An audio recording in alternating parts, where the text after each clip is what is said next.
Running is free. Who's making money?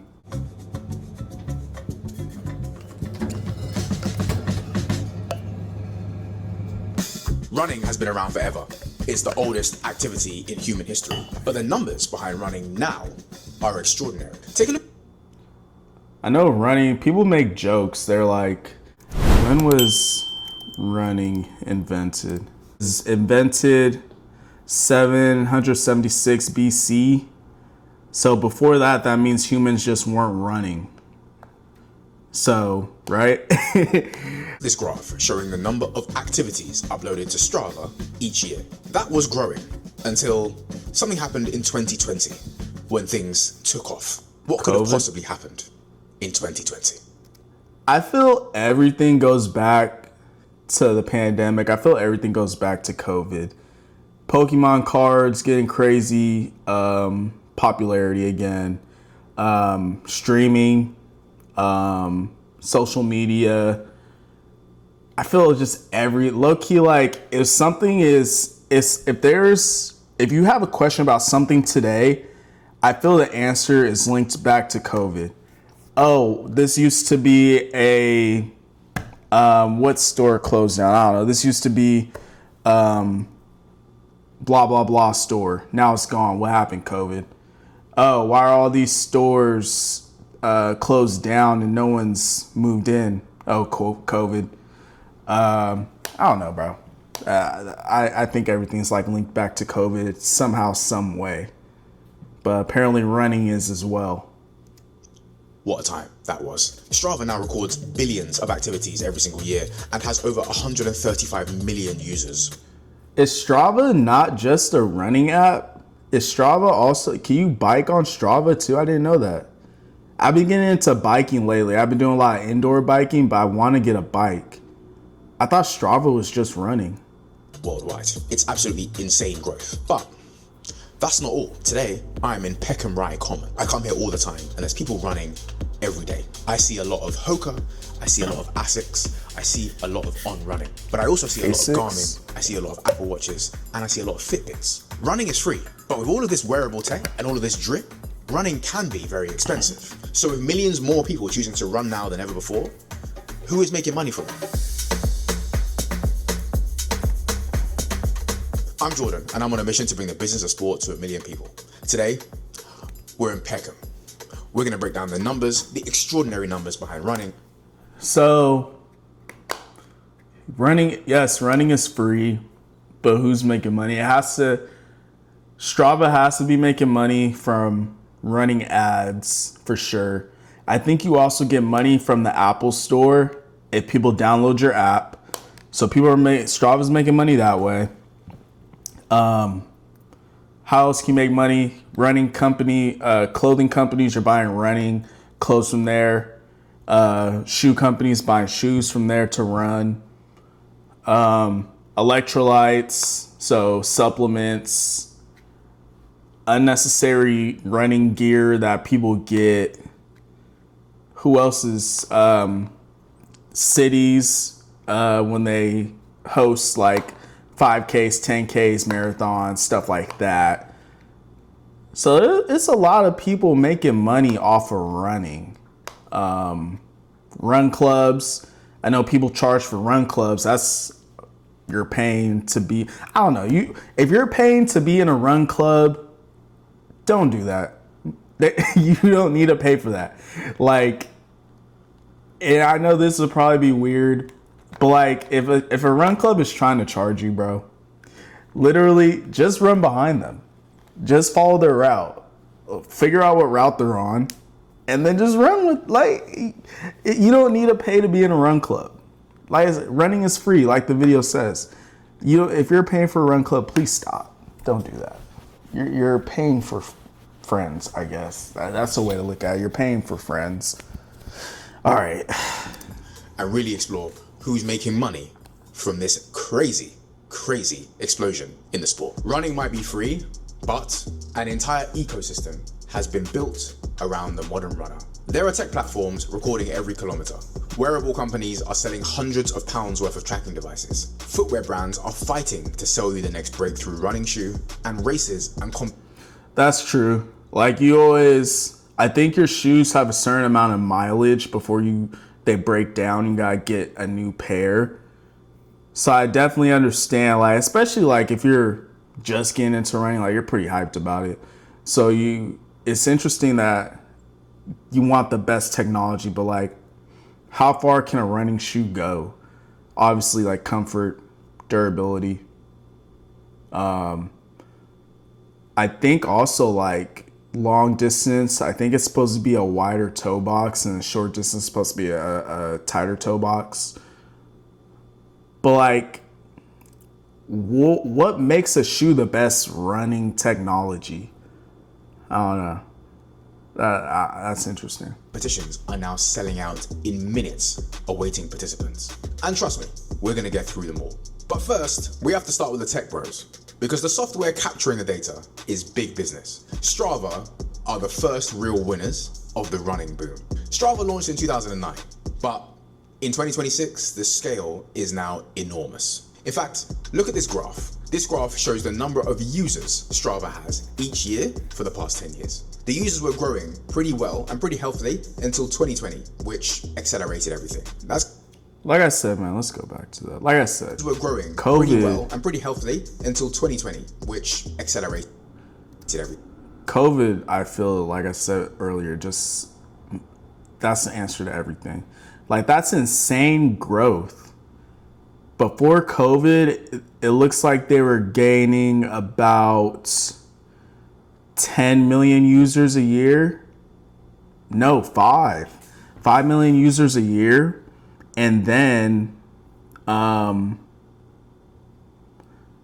COVID 2020 to 2025, that's like so from 60 to 180, that's a 120 million boost for the next 1, 2, 3, 4, 5. So that's like 2.5 million a year. It's kind of crazy. That's going to be a theme in this video today. By late 2025, Strava had more than 180 million users across 185 countries. With all those users combined, I'm going to bring back that graph from earlier, again showing the number of activities logged on Strava year on year. What happened in 2020? Something went mad. Now, wow. How do Strava... So like instead of people wanting to stay inside, they're like, I'm going to go run outside and I'm going to be defiant, which isn't a bad thing. I wasn't really tripping about being inside, I'm not gonna lie. The job I had, I was working at Home Depot, so like I was an essential worker, so I was still out. I never felt like I was locked in. I know a lot of people like with the office jobs say they're going crazy. All my classes went online when I was in school. I wanted that anyway. I couldn't get any online classes. Now with COVID, all my classes are online. So I wasn't really tripping about it too much. I know a lot of people weren't happy with it, but I wasn't mad. But make money. Well, like with most things, they get money primarily through subscriptions. Yes, another subscription that we have to deal with in our lives. Wait, you gotta pay for Strava? Why would I do that? I guess like it looks cool to like for social media put like your route on there and do like little cool tricks with it, but like maybe because I'm not a runner, but why are you paying for Strava to use Strava? That I don't know. I would use the Nike running app because it was connected to my Apple Watch, and then also my dad used it, so he just told me about it and I used it when he would take me on runs. But like, why would I don't know. Jay Holt now following. Hey, shout out to Jay Holt for the subscription. Appreciate you, bro. Why would I don't know. Why would I do that though? I don't know. Doesn't really make sense to me. Product on Strava gets you in the door, but the paid layer is where the business really starts. When you pay, you get deeper training analytics, route planning, performance tools, and more advanced. So, premium, they still record your activity, join support community, safety features, peace of mind. You get routes made for you. You can save routes offline to use. You can draw your own routes, view your training history in one place, analyze workouts with advanced insights, set and track custom goals, compete on segment leaderboards, join and create challenges with friends, measure effort, activities, see your fitness score over time. This isn't something you need though. Excuse me. This isn't something you need. I guess like it's cool to have, but like people were drawing their own routes and before, and like eventually after you run your route a few times, like you know the route by heart. I don't know, bro. Cause like if you're running, like the people that are running like 30 miles, how often are they even really looking at their phone though? So like now like they created a route for you and then you got like keep looking at your phone while you're running on the route. I don't know. I really feel it's just because I'm not a runner. I don't think it's that you need that. Maybe that's just me. I just feel you don't really need that. Insights into your performance. It's not bad if you are a keen runner. Now, the second revenue stream is brand marketing. This part is quieter and a little more underrated. Strava is valuable because it gives brands access to people who are both moderately interested in fitness and those who are active, serious runners. That is a pretty vast and valuable audience. I'll give you an example. Le Col ran its 8848 challenge on Strava. The challenge was pretty simple. That makes sense. Like if you have your brand collaborations, like you're getting in front of a new group of eyes to build your business. That makes sense. Order one or more rides with 8,848 meters of elevation between the 1st and the 30th of June last year to complete the challenge. And if you do that, you'll unlock a one-off Le Col Strava collaboration jersey. That sounds pretty simple, but if you look at the website, 189,000 people took part in this challenge. Wow. According to Strava Business, year 2 of that campaign alone drove more than 10,000 jersey sales. So a lot of people completed the challenge too. This is a win-win for Strava. Strava win because 189,000 people are actively participating and recording all of their activities on Strava. Le Col win because they got 189,000 people to take part in something and get a lot of brand exposure. Maybe more brand exposure than they would have got themselves. And I'm not in marketing, but I can imagine just collabs like this are just real big money makers. Like, especially if you're like trying to venture off into like a sub niche, like not even a sub niche, like you fitness is the niche, and then a sub niche of fitness would be running. Another sub niche of fitness would be biking. So if you can go into other niches within that niche and get some of those runners to start biking, that's W marketing right there. Le Col is just one of many examples doing that. The next way. Because the thing I like about biking, and the reason I've been getting into it, is because you can burn similar amount of calories faster than compared to I used to just walk, get my steps in. But like, I'm like, if I burn 300 calories only walking 2 miles, but then I burn 300 calories in 20 minutes biking, that's half the amount of time. So I don't know. I've been trying to be more protective of my time, so that's why I've been biking more. But I don't know, that's how I see it. Strava will make money is with coaching. Strava acquired Runner in April 2025. Runner was becoming very popular, especially here in the UK. So many people thought that Strava were taking out the competition before they even gained any more popularity. But see, and I said it before during the Mr. Beast video. Like, do you really need a coach? Like, if you're not like a runner like that, like you're just getting into it, do you really need a coach? Like, if you want to get better at running, go outside and run. Start running more. But like, I don't know, bro. Like, is that a part of the premium version? Is that what they meant? Or is that something that you have to pay separately? I don't know. Runner allows, again, people at both ends of the spectrum to get detailed coaching. And then are you getting coached by coaches? Or is it an AI algorithm? Is it a just system telling you what to do. Because then at that point, like, just find a random running training program on Google and just follow that PDF. But like, I don't know. I don't think you need to pay for coaching. Like, unless like you're really serious on their running. People just starting their running journey and people who are more experienced training for endurance races or marathons. The acquisition allows Strava to have a coaching element to the app, giving a higher price point at a subscription tier too. High prices, sticky subscription revenue, it's a beautiful combination for a tech company like Strava. And on revenue, this is where things get interesting.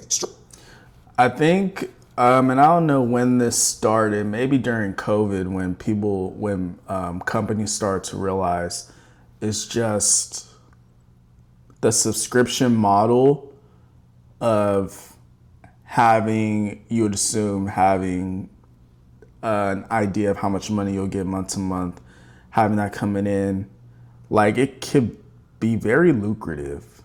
Cause like if you, let's say like I sell you a product one time, it's not guaranteed that you're gonna come spend your money with me again, which is why also a lot of companies will create like a product and they don't make it the best quality, so it breaks down after a certain amount of time, so you have to buy it again. But then now I notice a lot of companies, like if you get a what's that watch? I forgot the watch, but everyone is advertising it. But if you get this, some companies still have it where you buy the watch and the watch is free, but to use the watch, you gotta pay for the subscription. So I don't know.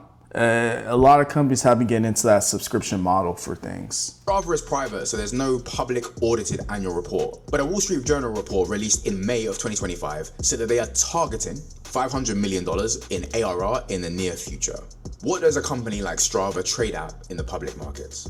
4 times revenue, 5 times revenue, 6 times revenue. By the time they get to IPO, if they're doing $600 million in revenue and they trade at 5 times multiple, that's a $3 billion company. Not bad. But despite all of that revenue and all of those activities logged, most of these runs are not just being tracked on a phone, they're being tracked on a watch. And that brings us to the next group of companies making money from running, the wearable tech companies. The company that has arguably benefited the most from the shift is Garmin. Now, what's interesting about Garmin is where it came from. Runners and just endurance athletes love Garmin. Like, I feel people with Garmin's feel superior to people that have Apple Watches. Like, I don't know what it is. Like, I feel Garmin gives them that high class feel, if that makes sense. Old enough to remember that Garmin has not been a traditional fitness company the whole time. Yes, going back 15 or so years, every car had a satellite navigation system, and it was either Garmin or TomTom here in the UK. Garmin built their business on car navigation systems. Also, they're very prominent in aviation and marine navigation too. They were known from helping you get from A to B in the fastest way possible. But then smartphones arrived. I'm going to show you a graph showing Garmin's share price historically. Look what happened to the share price when the iPhone turned up. Around this time, Google Maps became free. It was constantly updated and built directly into your phone. So Garmin had to reinvent themselves. And trust me, they did. Wow. So basically, Apple came, bullied them out of what they were known for. And now they became a watch company just for Apple to also go into Apple Watches.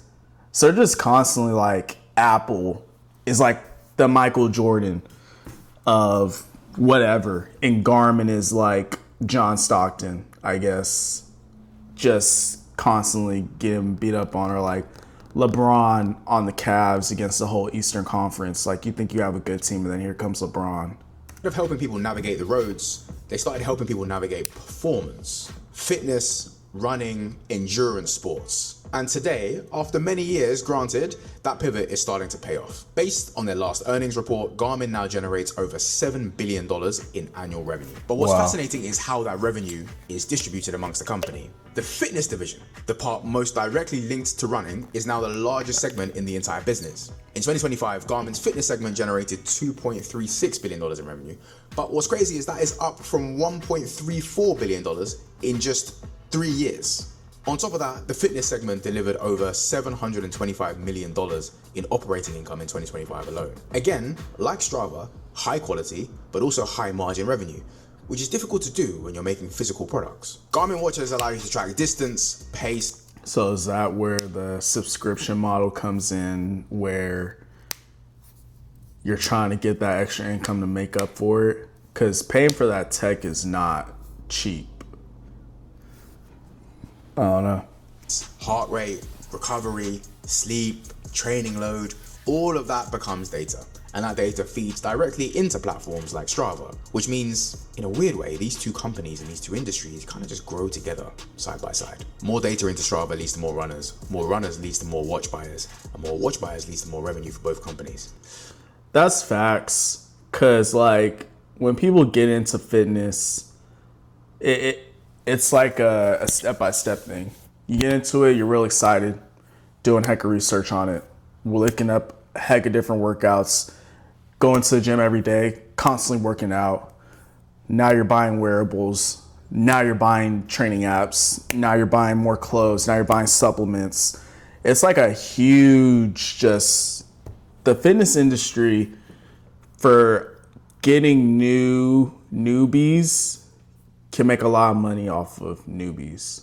And these watches ain't cheap, by the way. A typical Garmin watch is between £250 and it goes up to $1,000. It's pretty good. Wow. Now, Garmin is not alone in this market. On one side, you have Apple, bringing fitness tracking to a mass market through the Apple Watch. On the other hand, newer brands like Coros are gaining traction with serious endurance athletes too.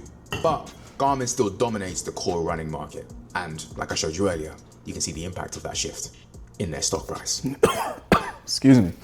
What stopped me from getting a Garmin is it's just like real bulky. It didn't look good. Like I feel with my Apple Watch, and Apple like did pretty well with this. I actually had a Fitbit first because it was cheaper. I should have just went Apple. The Fitbit broke. It was terrible quality. It broke after like a couple months. I should have just got the Apple Watch. But I feel with the Apple Watch, it's just like, it looks nice. Like the Garmin is like real big and bulky. Like I'm not trying to look like a Poindexter. Like, let me check the time real quick. Like, I don't know, bro. Like I enjoy the Apple Watch.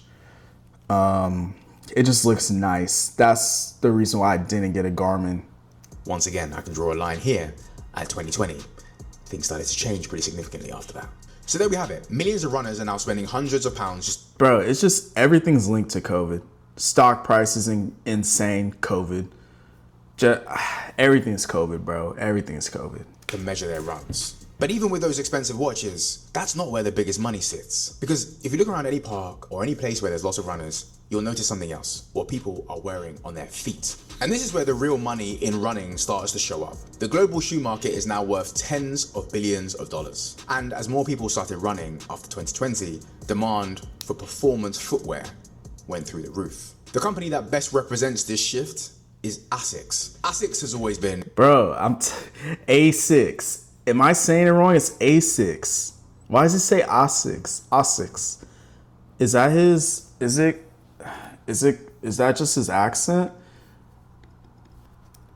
Let me see. How to pronounce ASICS. ASICS, like ASICS.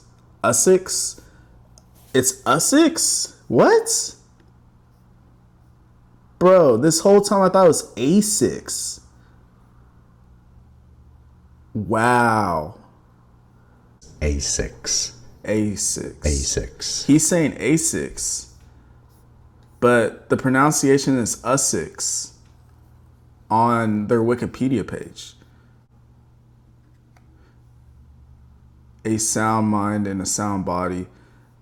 Bro, I don't know. Is it A6 or A6? I don't know.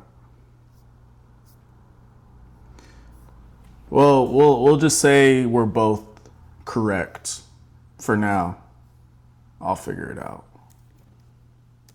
A running first brand. Other companies, and I know you know which ones, diversify into lifestyle and fashion. But ASICS stayed focused on performance. And strangely, for a long time, that made ASICS feel slightly out of step. But now, that focus is paying off. I remember in high school, if you had ASICS, whatever, if you had that, you're getting clowned. Like, and maybe that's just like, just high school, dumb high school stuff, dumb middle school stuff. But like, even if you were wearing it as an athlete, you're getting clowned. Like, I know wrestlers wore them, so I was okay. And no one clowned them for that. But like, just regular ASICS shoes, people were clowning you. It's just like, people saw ASICS as like the dad shoe. Just like how New Balance is cool now, but like back in high school and back in middle school, if you were wearing New Balance, like, why are you wearing your dad's shoes? What's wrong with you? I don't know. It's interesting how same thing with Champion. Champion used to be the cheap brand that people that didn't really have a lot of money would get from Walmart. And even then, people would clown you like, oh, you're wearing Champion? And then I think it's like around the time I was graduating high school, getting to college, that's when Champion, for some reason, like blew up and got crazy popular. I don't know what happened. I don't know what rebrand they did, but then they jumped their prices up like crazy because they saw how popular it was. Cool to have Champion. So. And from this point, again, it's TLP. Let's look at the numbers. Look at this graph showing ASICS' revenue for the last 10 years. COVID. Before 2020, everything's the business COVID. Was shrinking. I think this video just proves that if whatever company you were in after COVID, you guys are making more money somehow, some way. Like, I'm pretty sure if we look at a lot of companies post-COVID, the ones that survived, they're making way more money now. And I don't know why. I don't know if it's a thing of like people are afraid of like, oh, I was just stuck in the house for a year or two. I need to spend my money and make the most out of my life. I don't know. But everything is COVID. Everything. Around this time, Nike and Adidas were dominating with fashion collaboration. Bro. Was shrinking. Around this time, Nike and Adidas were... Adidas. It's not Adidas. I think he's just pronouncing it wrong. I know I haven't been saying Adidas wrong. It has to be a accent thing. So I think it is ASICS, but just off his accent, he's saying ASICS. Okay, I thought I was tripping. Dominating with fashion, collaborations, and hype. And ASICS, which stayed focused on performance running, started to lose relevance. Then 2020 happens, and millions of people started running. As you can see, the revenue picture completely changed. But Nike is a big running company. Doesn't Nike, I know they have a lot of like running athletes. It's not, I don't know. Nike is a big running company though. But the real story here for ASICS is margins. In 2020, ASICS was operating at low single-digit profit margins. By 2025, that number was closer to 17%. So not only are they selling more product, they are making significantly more on each one too. That's a powerful combination, and also is very similar to Garmin, selling more product at higher profit margins. It's amazing what running is doing for these companies. Brooks is another company. Now, I can't give you revenue numbers specifically for them because they're owned by Berkshire Hathaway. So you don't get... I feel Brooks running shoe stores have like popped up out of nowhere. I never really heard of Brooks until like the last couple of years, and now that I feel like it's like I don't want to say they're all over the place, but I feel like Brooks is like that more expensive, bougie running company. Let me know if I'm wrong. I might be just talking out of nothing, but that's what I think of when I hear Brooks. Get a public share price. Shout out Warren Buffett. But what you do get is more post-2020 performance. Brooks has reported record revenues in recent years, driven almost entirely by running. Of course. Another success story in the retail space. Everything after post-2020 COVID. for these running brands. Now, if you clicked on this video, I know who you thought I was going to mention. Hoka and On Running. In fact, let's get right.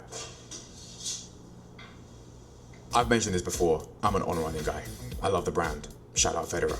I've done a previous video on the competitors to Nike, which I'll link at the... See, and that's what I was talking about. Nike is a big running company, but especially like the last couple years, and especially with like the resurgence of a lot of run clubs, Nike has a lot of competition when it comes to running.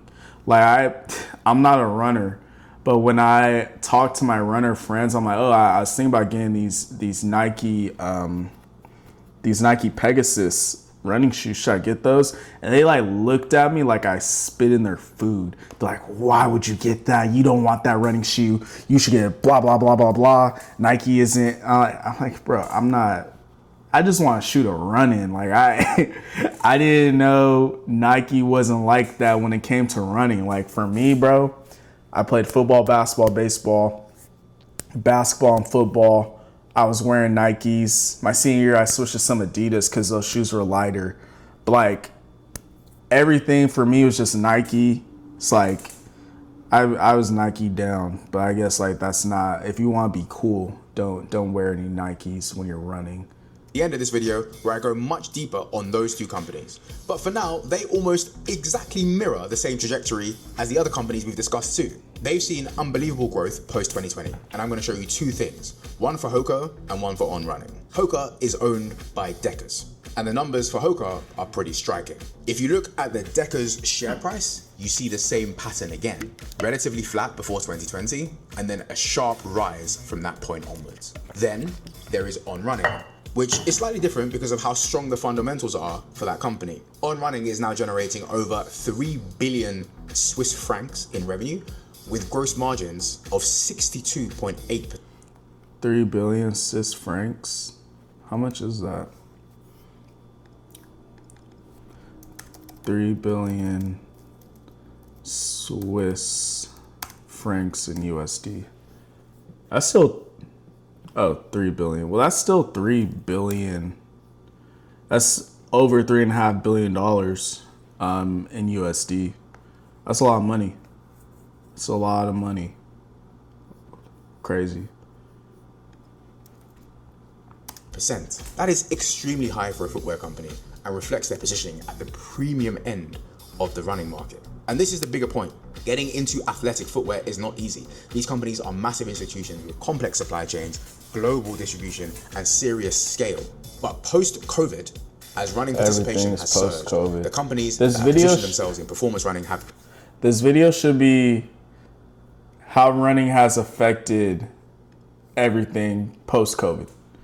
I feel that like that's the answer to everything. Like COVID, that's the answer to everything. COVID is the reason people are spending more money. COVID is the reason people are working out more. COVID is the reason, I don't know, that's crazy. Insane. Absolutely taken off. And that is why this category has become so valuable and so profitable. So shout out to everyone we've discussed so far.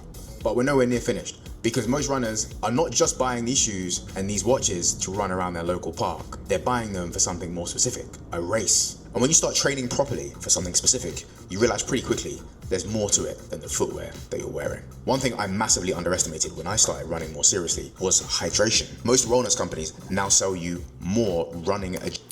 Bro, the amount of people that just go crazy for electrolytes.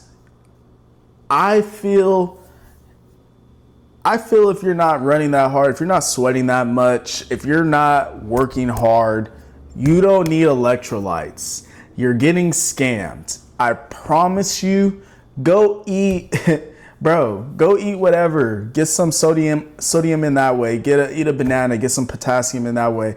You don't need electrolytes. If you're not drenched in sweat constantly, if you're not a pro athlete, if you're not training for a marathon, if you're not doing anything crazy like that, even after like a run of me, after I play basketball for 2 hours, I never felt like I need some electrolytes. I don't know, bro. I feel you're getting scammed, and it just goes into when I said newbies are so easy to make money off when they get into fitness because they're so excited for everything. They're doing so much research for everything, and they just want to do everything so quickly, and they're so excited. So everyone doesn't need electrolytes. I don't know if that's a hot take. That's how I feel. Everyone doesn't need electrolytes. That's my take on that. There are a few that really matter, and WI. most of them are marathons. The New York Marathon, the Boston Marathon, the Berlin Marathon. But I'm gonna focus on one in particular, the London Marathon, of course. I'm recording this video at the beginning of March, but just after I release this video, we'll be a few days away from the 2026 London Marathon, and the numbers are ridiculous. I've got another graph for you. This graph shows the number of people applying through the ballot each year for the London Marathon. For a long time, it has steadily... Let me guess. After COVID, it was a crazy boom of people running in the London Marathon. grown. 150,000 people, 200,000 people. But then after 2020, once again, it explodes. For 2020... Nah, there was a crazy boom from 2020, but like 2024 right here, straight up is insane. Like that was all gradual, but like this is almost a straight line. That's crazy. I do wonder, like, do you have to qualify for the London Marathon or can you just sign up? Because I do wonder how many people like sign up for these things and then they just don't show.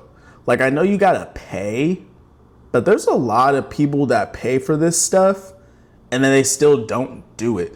And it's like, it's when someone's like manic.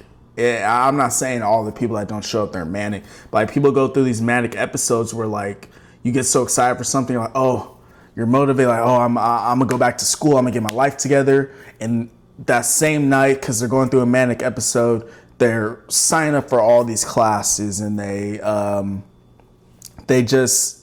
excited, they get going, and then the end of the manic episode, they're back to not feeling motivated, not feeling ready to do all this, and they just don't go. So they spend all this money and they're wasting all this money, they're in debt. I do wonder how many people, like, off a whim, like maybe they're just having a crazy boost of motivation, like, oh, I'm gonna go sign up for this marathon, I'm excited, I'm gonna train for this marathon, and then just as time goes on, as they get closer to that marathon, they haven't been training, they're not as excited for it, and then they just don't go because they can't do it. So I do wonder how many people, what percentage actually show and actually run. That I do wonder about that. Over 1.1 million people applied, and there's only 50,000 people that can take part. It's bonkers. Wow. It's ballooned in popularity, and it's only getting bigger and bigger every single year. Okay, so that was applications, not people that participated. But even then, that's insane. Only 50,000 could participate, but you have over 1 million signups. That's crazy. Let's talk about money, because this is where things get super interesting. There are three main ways in which the London Marathon, but not just the London Marathon, any major marathon around the world makes money. The first is with entry fees. To take part in the London Marathon, it costs you $79.99 for someone based in the UK. If you're going to donate that money to charity, you get it cheaper. It's $49.99. And if you're an international runner, it costs £225. Wow. Now, take all of those numbers, you times it by 50,000 runners, and immediately you've got a few million quid just on participation fees alone. That's not bad. But then you have sponsorship. That's insane. The London Marathon is currently sponsored by TCS, Tata Consultancy Services. Get this, TCS has gone all in on running. They signed a global partnership covering 14 major running events around the world, including London and including the New York Marathons, for big money. The deal runs from 2021 through to 2027.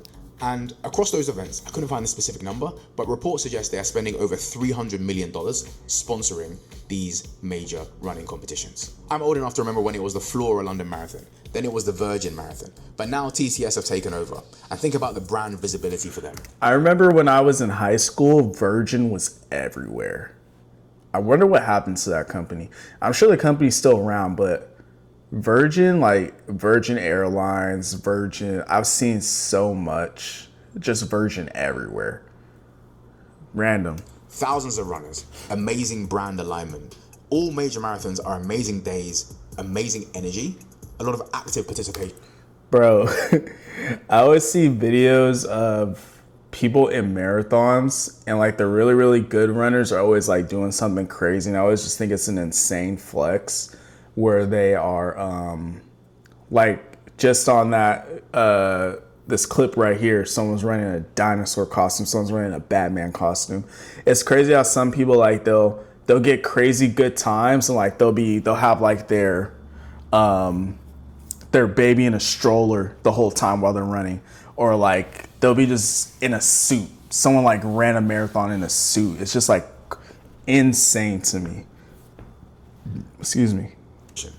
TCS plastered all over London for a given day, and millions of people watching at home and in the streets. On top of that, they're getting fitness, but they're also getting a lot of charity too. And charity is the third piece. A lot of the participation in the marathon is allocated through charities. And to get one of those places, you are committed to raising money. Typically, a runner generates somewhere between £2,000 and £5,000 for their given charities. The London Marathon alone raises over £50 million to charitable organisations every single year. And across the London Marathon's lifetime, it has raised over £1 billion for charities. Wow. It's a brilliant thing. So, if you're asking who's donations. making money from running, which I guess I am, the answer might actually be charities. They've massively benefited from the post-2020 increase in popularity of running. Shout out charities. The problem with man. marathons, though, is that they are limited. In fact, just recently, the London Marathon considered doing a 2-day event.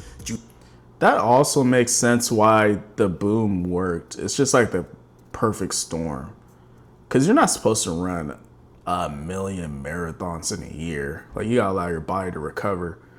So that's crazy to me. It makes sense. Like, it's low supply, high demand. Basic economics. Due to the unbelievable demand. You can only close so many roads, you can only fit so many runners into a city, and you can only do them on a few days in a year. So what happens if you take that demand and you remove the constraints? That is exactly what the next company has done. Hyrox. Hyrox launched in 2017. Hyrox, oh my god, bro. I think I'm not a big fan of it because it just seems like one big cardio competition, which it is, with like some other stuff sprinkled in that's still cardio. I have some friends that do Hyrox. I don't trash on it like a lot of people do, but I think a lot of people that weren't good athletes do Hyrox to feel like an athlete. When I feel like you're kind of more of like, yeah, you're an athlete, you're an endurance athlete, you're a runner. That's how I feel. That's why I like Apex, man. Shout out Apex. I'm currently cutting, but when I drop the weight, I'm gonna go do Apex. I like that better. I feel that it's a true test of an athlete. Yeah, Hyrox has began a crazy boom in popularity too. I think it's just one of those fads. I don't think it'll stay around forever. Just like everything else, it goes through their fads. Yeah, Hyrox. Sheesh. With a very simple idea. What if you could build a global fitness race that was completely standardized? The same format, the same structure, the same experience, no matter where you are in the world or no matter who you are participating. In 2018, they had just a handful of events. In 2026, they're doing way over 100. These events, by the way, are competitive. They sell out quickly. Trust me, I've tried to get onto one. Revenue is super healthy. Again, similar to the marathon, entry fees aren't cheap. Participators are paying over £100 each time you take part. Wow. And there's thousands of participators, trust me. Wow. Sponsors are coming from Puma and a whole raft of fitness sponsors. And when you throw in merchandise, licensing, and a growing media... Hey, that's smart on Puma's end. Because you want to get in there fast before Nike, Adidas, like, because that's definitely up Nike and Adidas alley. Something more athletic, something more high intensity. So Puma was smart to get in on that like before they did, or maybe Nike and Adidas did try to get on it, and Puma just threw more money at it. I don't know if that would make me want to buy a Puma shoe that says Hyrox on it. Is that supposed to make me think like that's the perfect shoe for Hyrox? I don't know. But Puma's smart for that. media rights model, you're starting to see a very, very scalable commercial model for Hyrox. Hyrox is a beast. The economics, the partnerships, the long-term ambition, it's brilliant. And I've done a full breakdown on their business model for my members in my Substack. If you've made it this far in the video, then you're a nerd like me. I write about stuff like this all the time. Hey, we're all nerds. It is coming to the end of the video, so it is time for his plugs. This is a good video though. Check this creator's stuff out, man. He's a good video. Not just running. Now, to close out this video, there's one more layer that is bringing everything that we've discussed so far together. And that is the local communities. Running used to be a solo sport. Is he about to go over the run clubs? Bro, like I said before, if you're paying for a run club, stop. Just stop. You don't need to pay for a run club. It's cool to have motivation. It's cool to be around like-minded people. Yes, do that. But like, you don't need to pay. You don't have to, unless like the payment is actually going to something and it's not just filling some random person's pockets. Like if it's going to like, okay, we're a group, everyone, let's like pitch in some money. We can all get some shirts, or like we can all do yada, yada, yada. But like if you're paying to be in a run club and the person there is just taking the money to run their pockets up, like, bro, if you want to be in the run club, you want to run with people, don't pay. Just run behind them in the run club. They can't tell you no. Like, what are they going to do? Get you arrested? Like, it's public. It's a public space. I don't know. Put your shoes on, you go out for a run, you come back. That was it. And in some parts it still is. But now it's more social than ever before. Run clubs are everywhere. Some say they're the new dating apps. In London... Yeah, that's like the joke right now. Where like a lot of people are joining a run club to date and to hook up. And I just feel that's life. Like, people are always, I feel like if they find someone attractive in whatever spaces they share, people are gonna do what they're gonna do. I don't think that's a bad thing. And I know a lot of like the run purists are mad about it, but like a lot of people are joining run clubs. Obviously, some people there, they want to run. But like a lot of people are there for like the community. Like a lot of people, like if you move to a new community, like you want to meet people, you want to mingle, stuff like that. So like, I feel if you're one of those runners that are mad about people joining the run clubs, you like, bro, first of all, you're in a run club. Like, maybe you're there for a good run workout, but like, run club is for like people to build community, people to meet each other, people to enjoy other runners. If you want a serious, hard run club, start your own, or just run by yourself, do your hard workout, whatever. But like, I don't think you can get mad at people for wanting to mingle and potentially like meet some people. I don't think that's a bad thing. Alone, there are hundreds. Clubs meeting multiple times a week, pulling in hundreds of runners. It's got to the point where some of them are so big and so tight-knit that they have a sponsor. They're run by brands. Yes, there's a commercial element to them, but they all do the same thing. They keep people running. So while the run clubs might not be generating billions themselves, they are feeding the entire ecosystem. And as long as people keep running, there's always going to be someone figuring out how to make money from it. And some of them are doing pretty well. Earlier on, I promised you a video on Nike. Click here to see how they've been performing in the last few years. It's not been an easy. I might watch that. Elsewhere. I'm not watching today. This is a good video. The long play. I might subscribe to him. It's a good video. All right, we got one more video. I am going to take a quick break.